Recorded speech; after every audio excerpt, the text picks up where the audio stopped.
શુભે ઘણી સુધલાણી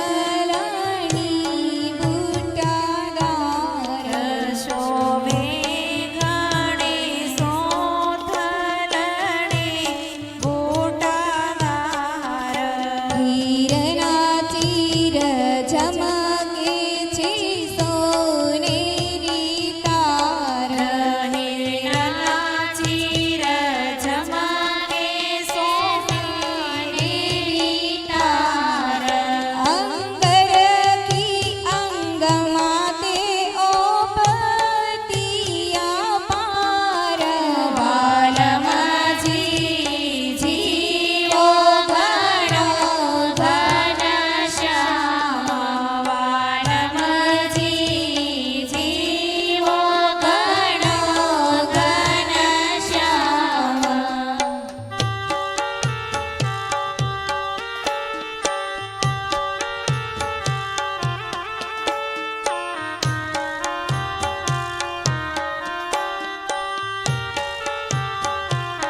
પૂછ્યો છે, હે મહારાજ, ઉત્તમ મધ્યમ અને કનિષ્ઠ એ ત્રણ પ્રકારનો જે વૈરાગ્ય તેના શા લક્ષણ છે તે કહો. ત્યારે શ્રીજી મહારાજ બોલ્યા, જે ઉત્તમ વૈરાગ્ય જેને હોય તે પરમેશ્વરની આજ્ઞા કરીને અથવા પોતાના પ્રારબ્ધ કર્મ વશે કરીને વ્યવહારમાં રહે, પણ તે પ્રારબ્ધ અનુસાર પ્રાપ્ત થાય તેને ભોગવે, પણ પ્રીતિય રહિત ઉદાસ તકો ભોગવે અને તે વિષય એને લોપી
જય સ્વામિનારાયણ.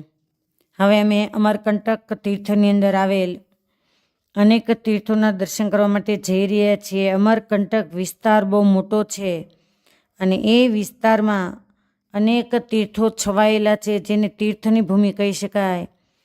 એવા અમરકંટકમાં ગંગા, નર્મદા અને આરંડી આ ત્રિદેવીનું મંદિર છે, જેના પટાંગણની અંદર તમામ યાત્રાર્થીઓ એ દર્શન કરવા માટે એકત્રિત થઈ રહ્યા છે. વિશાળ પટાંગણ છે. ચોકની અંદર અનેક નાના નાના તીર્થસ્થાનો કહેતા દેવ મંદિરો આવેલા છે. એક પછી એક અન્ય મંદિરોની અંદર વારાફરતી દર્શન કરતાં કરતાં તમામ યાત્રાર્થીઓ એ ગંગા, નર્મદા અને આરંડી મંદિર એના કહેતા ત્રિવેણી સંગમ અહીંયા છે, એના કિનારે આ મંદિર આવેલું છે. અને એમ કહેવાય છે કે સ્વયં જે તમે મૂર્તિના દર્શન કરી રહ્યા છો એ દેવી આરંડી દેવીના મૂર્તિ છે. બાજુમાં જ દેવી એવા નર્મદા દેવી એના મૂર્તિ છે. અને એમની બાજુમાં સ્વયં આપણે જેને આપણા પાપોને નાશ કરવા માટે, પવિત્ર થવા માટે આપણે જ્યાં જઈએ છીએ એવા ગંગા દેવીના મૂર્તિ છે. અને એમ કહેવાય છે અહીંયા તીર્થસ્થાનના મહિમાની અંદર કે જ્યારે ગંગા દશેરા કહેતા ગંગાજીનો જન્મ એ જે આપણા ભારતીય શાસ્ત્રને અનુસારે ગંગા દશેરા કહેતા પવિત્ર સ્થાનની અંદર તીર્થની અંદર આપણે સ્નાન કરવા માટે જઈએ છીએ કે જે 10 પાપોમાંથી મુક્તિ અપાવનાર છે. એવા સ્વયં ગંગાજી આ સ્થાનની અંદર ગંગા દશેરાએ સ્વયં નર્મદાજીને મળવા માટે આવે છે. આવું અહીંયાના પૂજારી લોકો એનો ઉલ્લેખ છે, એનો મહિમા છે કે ખુદ ગંગાજી અહીંયા આવતા હોવાથી અહીંયા વસનારા લોકોને ગંગા જવાની જરૂર પડતી નથી. એ સ્વયં નર્મદાને મળવા માટે ગંગાજી અહીં આવે છે. જે તમે પવિત્ર કિનારો જોઈ રહ્યા છો એ નર્મદા દેવીનો પવિત્ર કિનારો છે. આખું આ ક્ષેત્ર એ વિશાળ એવા નર્મદાના કિનારે આવેલું છે. આરંડી ગંગા અને નર્મદા ત્રિવેણી સંગમ દર્શન કર્યા પછી ઓટો દ્વારા અમે અન્ય તીર્થસ્થાનની અંદર દર્શન કરવા માટે જઈ રહ્યા છીએ. તમે જોઈ શકો છો કે ઘણી સંખ્યામાં કહેતા 80 યાત્રાર્થીઓ હોવાથી ઓટો રિક્ષા પણ લાઇનબદ્ધ ગોઠવાઈ ગયા છે. તમામ યાત્રાર્થીઓ એ આનંદી ભૂમિની અંદર દર્શન કરવા માટે આવ્યા હોવાથી જાણે આનંદિત હોય એવું આ પવિત્ર સ્થાન છે. આરંડી દર્શન કર્યા પછી કહેતા ત્રિવેણી સંગમ દર્શન કર્યા પછી ત્યાં શિવ મંદિર આદિકના દર્શન કરી અને જે દર્શનાર્થીઓ નથી આવ્યા એના માટે તમામ ઓટોવાળા એ રાહ જોઈને બેઠા છે. અને હવે ઓટો દ્વારા આગળ તીર્થની અંદર પ્રયાણ કરવા માટે સૌ કોઈ વારાફરતી જઈ રહ્યા છે, જેને તમે જોઈ શકો છો. સાંખ્યોગી બહેનો માટે ગાડી હતી અને તમામ દર્શનાર્થીઓ ઓટા દ્વારા આજુબાજુના હરિયાળા એવા લીલા દ્રશ્યોને કહેતા લીલાછમ વનને દર્શન કરતાં કરતાં આગળ જઈ રહ્યા છે. જે આરંડી અને નર્મદા ગંગાનો કિનારો ત્યાં ગુફા આવેલી છે. એ ગુફાની અંદર શિવ મંદિરની દર્શન કર્યા પછી આ આરંડી સંગમમાં અમૃત કૂપ કહેતા એ ગુફાની અંદર કૂવો છે અને એ કૂવામાંથી પાણી સિંચી અને તમામ યાત્રાર્થીઓ એને પ્રસાદીભૂત પાણી આપવામાં આવ્યું હતું. એમ કહેવાય કે આ અમૃત કૂપ છે, એમાં સ્નાન કરવાનો અતિ મહિમા છે, એનું જળપાન કરવાનો અતિ મહિમા છે. કેમ કે અહીંયા ત્રિવેણી સંગમ હોવાથી એ અમૃત કૂપની અંદર સ્વયં નર્મદા દેવીનો પ્રવેશ છે અને આપણે અમૃત કૂપ એનું પાણી પાન કરીએ તો જાણે એવો અહેસાસ થાય કે આપણે અમૃતનું પાન કરતા હોઈએ. એટલું મીઠું અમૃતકૂપનું પાણી છે.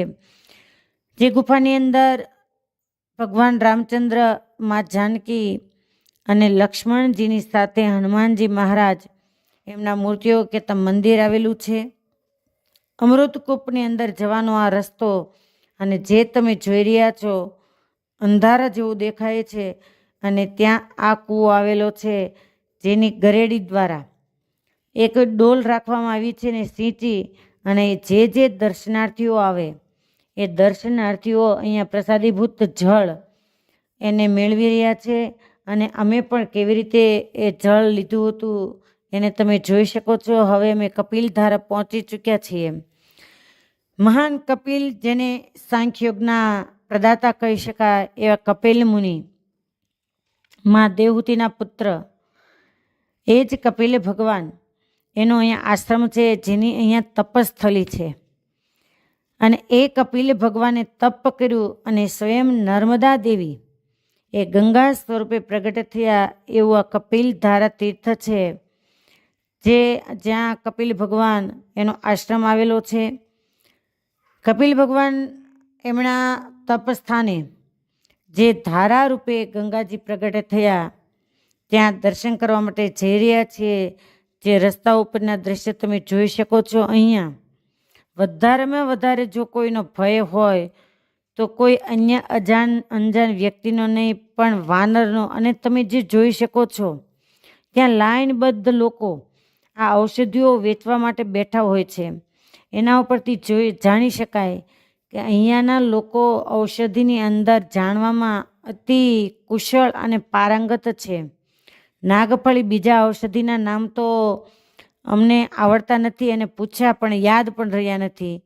એવા બહુ જ અટપટા નામો, પરંતુ લાઇનબદ્ધ એ ઔષધિની અંદર એક ઔષધિ હતી જેને નાગફળી કહેતા હતા.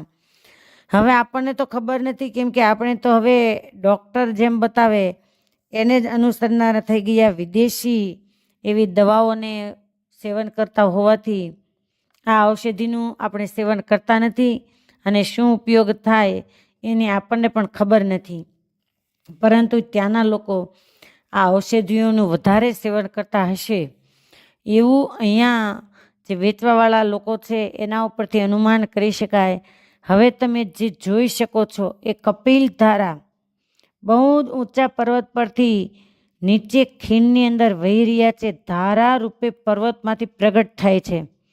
તમે જોઈ શકો છો કે કોઈ પણ નદીનો પ્રવાહ નથી અને કોઈ સમુદ્ર નથી, કોઈ નદી વહેતી નથી, છતાં ઊંચી ટોચ પરથી એ ધારા સ્વરૂપે નીચે ખીણમાં જઈ અને પ્રવાહ રૂપે એ નર્મદા નદીની અંદર પાછા ભળી જાય છે.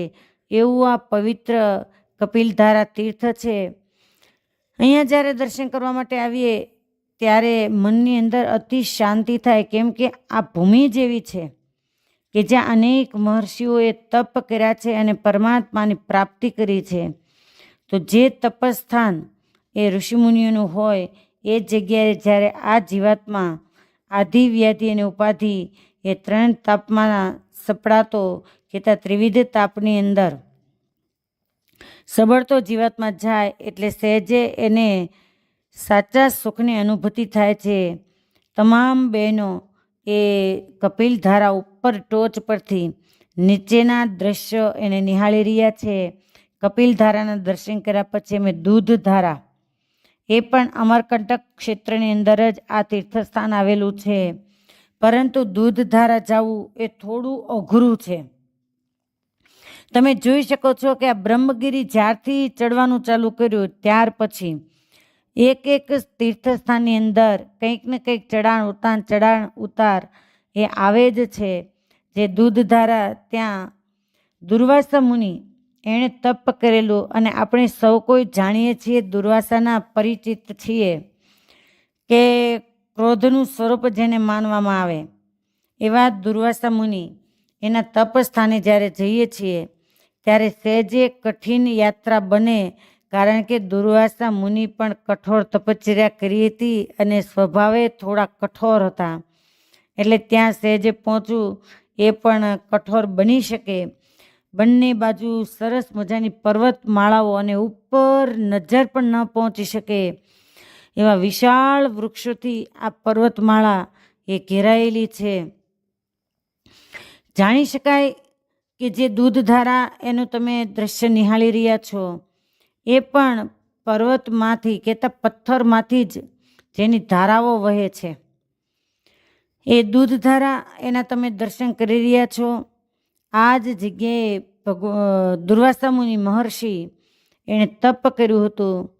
તો આવી દુર્વાસા મુનિની તપસ્થલી જે દૂધધારા એ પછી વિશાળ પૃથ્વી પરના પટ પર પસાર થતી એ આગળ જઈ રહી છે. જે મહર્ષિ દુર્વાસા એણે તપ કર્યું હતું એ દુર્વાસા ગુફા છે, અને દુર્વાસા મહર્ષિ એ ગુફાની અંદર આજે પણ જાણે દર્શન આપતા હોય એવા દુર્વાસા મુનિના દર્શન તમે કરી રહ્યા છો. નીચે નમી અને ગુફાની અંદર પ્રવેશ થઈ શકે છે, પરંતુ અતિ અંધારું હોય છે આ ગુફાની અંદર. અને ત્યારે એમ વિચાર આવે કે ભગવાનને મેળવવા માટે જે મૂર્તિના તમે દર્શન કરી રહ્યા છો એ નર્મદા દેવીના મૂર્તિ છે, અને દુર્વાસા મુનિએ તપ કર્યું હતું. ભગવાન શિવ એના શિવલિંગ એના પણ તમે દર્શન કરી રહ્યા છો. ને અહીંયાના પૂજારી એવું સમજાવે છે કે આ શિવલિંગ પુરાતન તો નહીં, પરંતુ જે દૂધધારા છે એ દૂધધારામાંથી એમને મળી આવ્યા છે, ને ત્યારથી આ મહર્ષિ દુર્વાસા એની ગુફાની અંદર આ શિવલિંગ એનું પૂજન અર્ચન કરવામાં આવે છે. દુર્વાસા આશ્રમમાંથી બહાર તમામ બહેનો નીકળી રહ્યા છે, અને વિશાળ જે પર્વત એના પરથી દૂધધારા વહી રહ્યા છે, ને નીચે એ નર્મદા નદીની અંદર આગળ જતાં એના સંગમની અંદર ભળી જાય છે. હવે દૂધધારા દર્શન કર્યા પછી તમામ યાત્રાર્થીઓ એ રિટર્ન જઈ રહ્યા છે. અન્ય સ્થળો જતા હોવાથી તમે સૌ કોઈના મોઢા ઉપર આનંદ ઉલ્લાસ જોઈ શકો છો, અને આજુબાજુનું દ્રશ્ય જોતા તમને પણ ઘેર બેઠા જ્યારે યાત્રાના દર્શન યુટ્યુબ દ્વારા કરો છો તો સહેજે સૌ કોઈના મનની અંદર એમ સંકલ્પ થઈ જશે કે આપણે પણ એકવાર ચોક્કસ આ તીર્થયાત્રાની દર્શન કરવા અને જવું, કેમ કે આજુબાજુનો નજારો જ એવો છે.